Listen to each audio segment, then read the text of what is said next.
कि परमात्मा की परिभाषा क्या है और काल किसे कहते हैं। तो ये प्रसंग पूरा हुआ कि यथार्थ भक्ति कौन सी है, और वो स्थान एक ऐसा है जहाँ जरा मरण नहीं होता। वहाँ जाने के बाद प्राणी फिर लौटकर कभी संसार में नहीं आते, और वहाँ जरा और मरण नहीं है, वृद्ध अवस्था और मृत्यु नहीं है।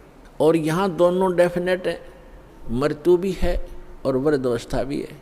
लंबी उम्र होगी तो वृद्ध अवस्था है, बीच में मर गया तो 100 पहाड़ टूट जा परिवार के ऊपर, कमाने वाला एक का था, बच्चों का क्या होगा, हुआ तो वृद्ध अवस्था तो बूढ़ी मौत होगी।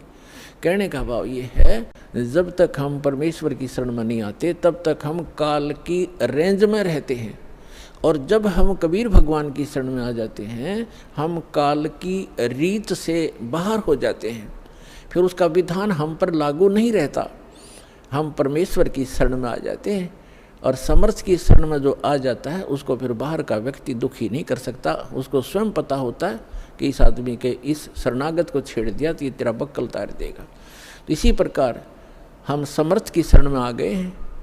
आप कबीर भगवान वो समर्थ है, वो कादिर परमात्मा है, उसकी शरण में आ गए। उसकी शरण ना त्यागना, इतना ध्यान अवश्य रखना।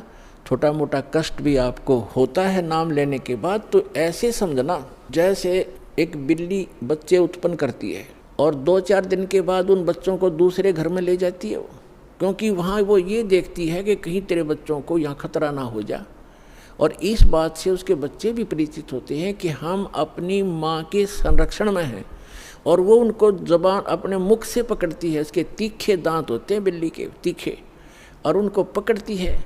और बच्चों को पीड़ा भी होती है, वो ऐसे सुकड़ जाते हैं, ऐसे लटक जाते हैं, और महसूस होता है कि इनको दांतों का दर्द भी है, लेकिन बोलते कतई नहीं, चुपचाप रहते हैं, उस पीड़ा को सहन करते रहते हैं, क्योंकि उनको पता है कि हम अपनी माँ के साथ हैं।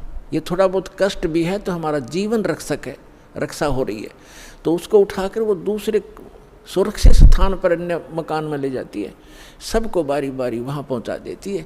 कुछ दिनों के बाद वहाँ देखती है कि यहाँ भी समस्या है, तो तीसरे मकान में कहीं और ले जाएगी। और वो बिल्कुल नहीं बोलते, क्योंकि उनको पीड़ा भी हो रही है, लेकिन उनको विश्वास है कि माँ के मुख में हम भले ही पीड़ा हो रही है लेकिन हमारी जीवन रक्षा हो रही है। इसी प्रकार कबीर भगवान की शरण में आने के उपरांत आपको छोटा मोटा कष्ट भी है तो ना जाने आपका कौन सा पहाड़ जैसा दुख टल रहा है, ये विश्वास रखना, विचलित ना होना।